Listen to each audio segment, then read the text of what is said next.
We have a significant event coming up. The United Nations has declared the World International Yoga Day.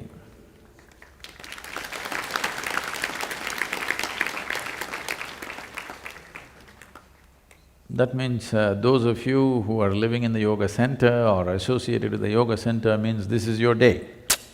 First time in the world, you know. Since Adi Yogi, over 15,000 years ago, since then, many things have happened in terms of propagating yoga, in terms of reaching out. Many administrations in the form of kings took to yoga and did things. When Krishna was here, this was… maybe people don't recognize him unfortunately for this tremendous effort that he took to have political system and the spiritual process fused as one. This is what he wanted to achieve. And he's not being credited with this. People are only talking about the excessive butter he might have eaten and the girls and the flute and the cows and the dung and whatever. No, that is not what his life is about. His life is that he strived throughout his adult life to bring the political process and the spiritual process as one. He started over 1,000 ashrams across the northern plains of this country. Nobody acknowledges him for that. This is the body of his work. Because he did not want spiritual process to be an archival process somewhere in some ashram. He wanted this to spread across the society. Above all, those who rule the nations must be spiritual in nature. This was the intention. And always mingling and handling kings and their affairs, but he himself chose never to become a king. He was a kingmaker in many ways, but never a king. He had the armies to become a king. There was land on which his people lived, so he could have become a king effortlessly. If he wanted to become the king, particularly the Pandavas would have given up their whole kingdom and said, "You be the king." There's no question about that. But he never ever became a king, only wanting to get the spiritual process and the political process together. This was the whole effort. So it's wonderful today that the United Nations has declared this and the head of a state is talking about yoga. It's a big thing. We've been working to do this, particularly in the last 12 to 15 years, we have made many efforts to bring people who are the leaders of nations to have some spiritual process in their life.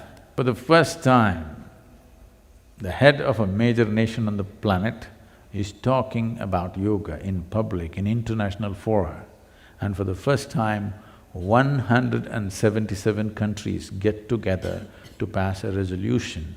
Never before in the history of United Nations, 177 countries have voted for anything for that matter.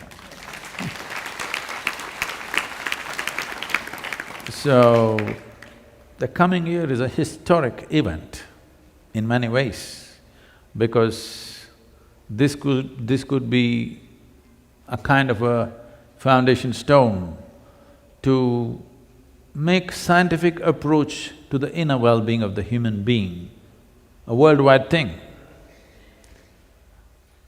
That if you want to be well, you don't have to seek heaven's help. You can turn inward and fix it.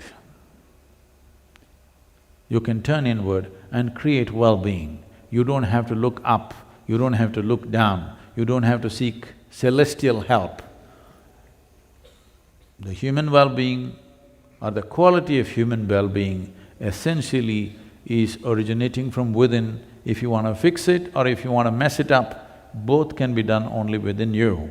This is the message when you say there is a International Yoga Day, this is what it means. The world is beginning to accept human well-being is not in heaven, it's within us. It's a tremendous step for the world.